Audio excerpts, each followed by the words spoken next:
Hello everyone, welcome back. हम अपना pharmaceutics 1 chapter number size separation पढ़ रहे थे। आज हमें इसमें सीव स्टार्ट करना है। तो जो बेसिकली हमने अब तक पढ़ते आए हैं, जो साइज को सेपरेट करते हैं हम सीव्स के अकॉर्डिंग करते हैं, है ना। कि सीव्स क्या होता है कि छन्नी बोलते हैं हम इसको अपनी नॉर्मल लैंग्वेज में, कि जो हमारी सीव्स होती है ना, एक तरह की छन्नी होती है जिससे हम छानते हैं। ठीक है। तो बेसिकली अपनी फार्मास्यूटिक्स में हम क्या देखते हैं, बहुत अलग अलग साइज की रहती हैं ये सीव्स। ठीक है। लाइक साइजेस किस किस तरह से डिफर करते हैं कि इनके बीच में जो छेद होता है, एरिया होता है, वो कितना बड़ा है। अगर हमने भी पिछले वीडियोस में देखा था, जैसे जिस भी सीव का साइज या सीव नंबर स्पेशली कम है ना, तो मतलब उनका एरिया, जो बीच का एरिया है जहां से पार्टिकल पास ऑन होता है, वो ज्यादा है। और सीव नंबर जितना ज्यादा बड़ा होएगा उतना ही वो एरिया कम हो जाएगा। अगर हमको कोर्स मटेरियल चाहिए तो वो कम सीव नंबर, मतलब सीव नंबर 10, 12 इनमें से पास ऑन हो जाएगा। और हमको बहुत ज़्यादा फाइन सीव्स चाहिए, सॉरी फाइन पार्टिकल्स चाहिए, जो सीव्स का नंबर होता है 120, तो वो उसमें से पास ऑन होते हैं, तो वही हमारे फाइन पार्टिकल्स होते हैं। तो आज हम सीव्स को और ज़्यादा ढंग से समझते हैं। तो उसमें सबसे पहले है हमारा सीव्स होती क्या है। Sieves for pharmacopoeial testing constructed from wire cloth with square mesh woven from wire of brass, bronze, stainless steel. जो हमारा फार्माकोपिया है ना, उसी के अंदर ना सीव का जिक्र किया गया है। जो सीव होती है उसको टेस्टिंग में यूज करते हैं, है ना। टेस्टिंग के अंदर हम, क्योंकि टेस्टिंग इन द सेंस क्या, फार्माकोपिया और टेस्टिंग के अंदर सारी चीज उसी के अंदर इंक्लूडेड है। टेस्टिंग में आपका जो पार्टिकल आपने बनाया है ना, साइज रिडक्शन करके, उसको टेस्ट भी तो करना होगा कि अगर आपको बोला गया कितना साइज को रिड्यूस करा है या नहीं करा है, उसकी टेस्ट कैसे करेगा कोई, तो सीव से पास ऑन करके देखते हैं, तो इसलिए फार्माकोपियल टेस्टिंग लिखा हुआ है।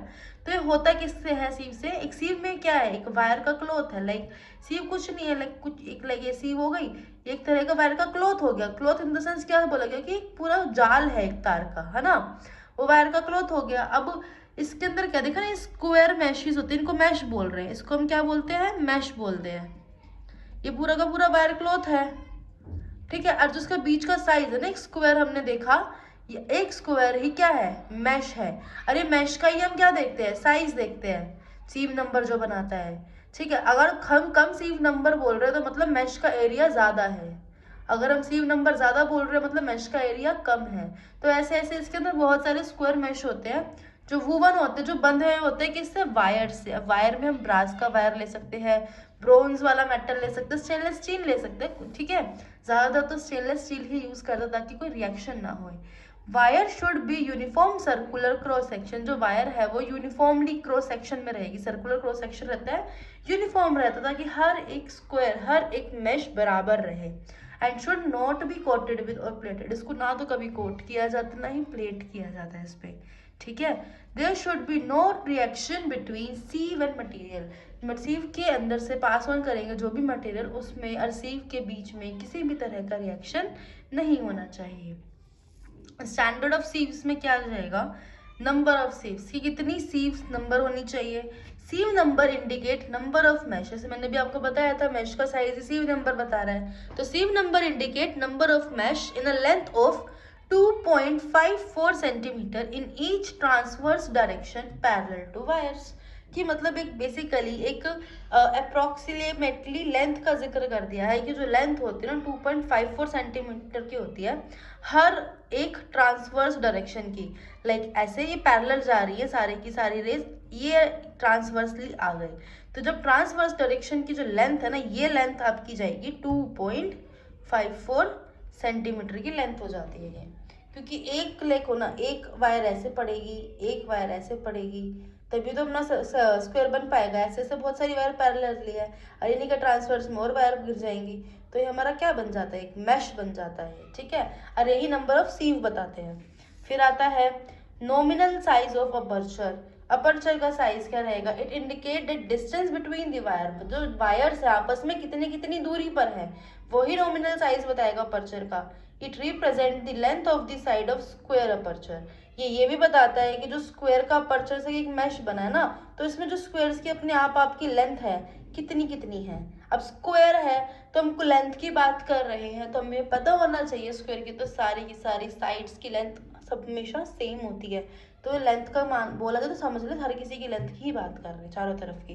The IP give sizes in millimetre और इन माइक्रोमीटर। जो हमारा इंडियन फार्माकोपिया है ना, उसके अंदर अपनी जो ये सीव्स का साइजेज है ना, ठीक है, एरिया वाइज अगर देखें मिलीमीटर्स में है ना, माइक्रोमीटर्स में, इसमें दे रखी है length.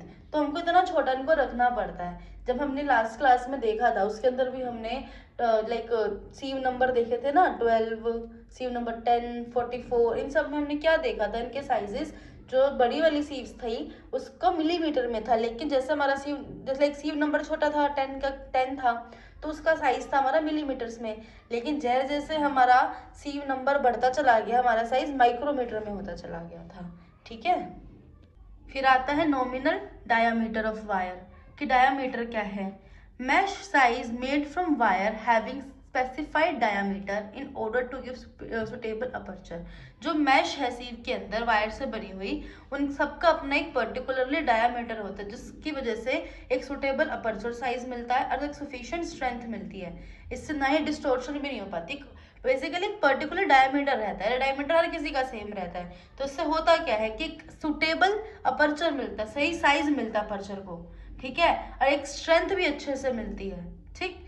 Next is appropriate percentage of sieve area. ये परसेंटेज लिखा है मैंने, अप्रोप्रिएट परसेंटेज सीव एरिया। ये जो सीव का एरिया होता है उसका परसेंटेज अप्रोक्सीमेटली कितना होता है।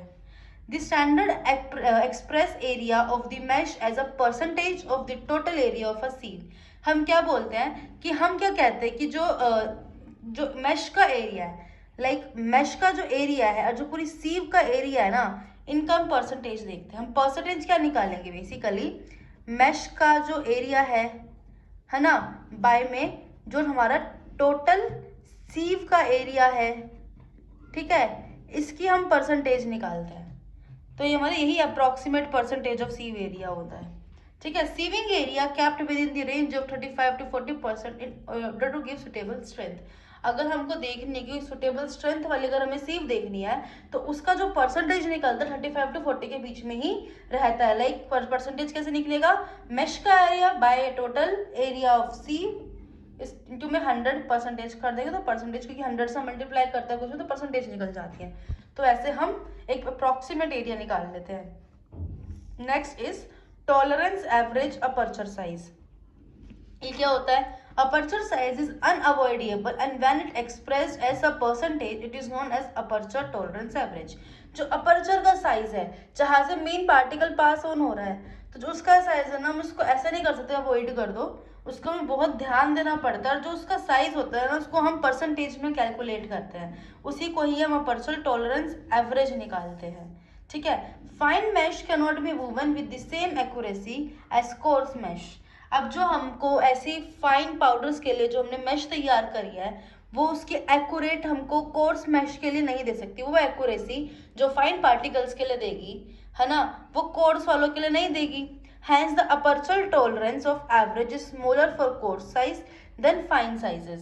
अब क्या है, अब हम इससे हम क्या कहेंगे कि अगर मान लो ऐसा अपर्चर ले, ऐसी मैश ले जो फाइन पार्टिकल्स के लिए बनी है और उसके अंदर हम क्या कर रहे हैं, कोर्स वाले पार्टिकल्स को डाल दिए, तो जो अब क्या रहेगा, जो अपर्चर की टॉलरेंस है, टॉलरेंस एवरेज है, वो स्मॉल हो जाएगी। मतलब क्या है, जो कोर्स पार्टिकल्स है उसके लिए क्या हो जाएगी, एवरेज कम रहेगी, उसके लिए एरिया कम है, ठीक है ना। कोर्स पार्टिकल्स को एरिया ज्यादा चाहिए होता है, मगर यहाँ पर एरिया कम है, तो जो अपर्चर की टॉलरेंस एवरेज है वो स्मॉल हो जाएगी। किसके लिए, कोर्स सीव्स के लिए, देन फाइन सीव, क्योंकि फाइन सीव्स वाले के लिए तो सही रहेगी उसकी एवरेज। तो यही टॉलरेंस एवरेज है कि टॉलरेंस कोई किसी को टॉलरेट कर रहा है ना। तो जो हमारी फाइन मैश है, फाइन अपर्चर है, वो कोर्स वाली सीव्स का नहीं काम दे सकती, है ना, कोर्स पार्टिकल्स के लिए काम नहीं दे सकती। तो उसका जो टॉलरेंस एवरेज हो जाएगा वो क्या हो जाएगा, स्मॉल हो जाएगा, किसके लिए, कोर्स सीव के लिए, देन फाइन सीव्स वाला, ठीक है। ये थोड़ा होता है ट्रिकी सा, मगर हमको इसे ऐसे ही याद करना पड़ता है।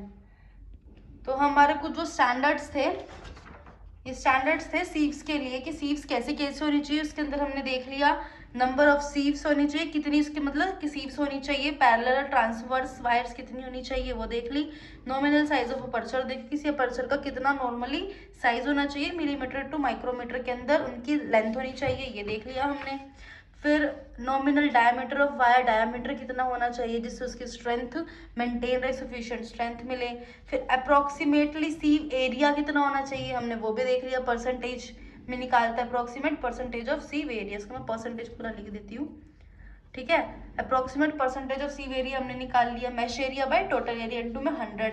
फिर टॉलरेंस एवरेज देखा कि अपर्चर की अपनी एक टॉलरेंस एवरेज होती है, तो हम जब भी कोई सीव बनाते हैं या सीव पे वर्क करते हैं तो हमेशा उसकी टॉलरेंस एवरेज देखनी पड़ती है। फाइन पार्टिकल्स के लिए हम फाइन सीव्स लेते हैं, कोर्स पार्टिकल्स के लिए कोर्स सीव ही हम लिया करते हैं। तो यहाँ से आपकी खत्म हो जाती है क्या, स्टैंडर्ड ऑफ सीव्स। अब हम स्टार्ट करेंगे अगला साइज सेपरेशन जो हम पढ़ रहे थे तो कितने मेथड से हो सकता है। तो आपकी बुक है जो आरंभ मेहता, उसके अकॉर्डिंग 4 मेथड है main, sieving, cyclone separator, air separator and elutriation method. Elutriation method हम साइज रिडक्शन में भी पढ़ चुके हैं, जो लेविगेशन के बाद वाला प्रोसीजर था, ठीक है। तो साइज सेपरेशन को हम और डिटेल में पढ़ेंगे सीविंग से अपनी नेक्स्ट वीडियो में। सो तब तक के लिए kindly like share subscribe, bye bye.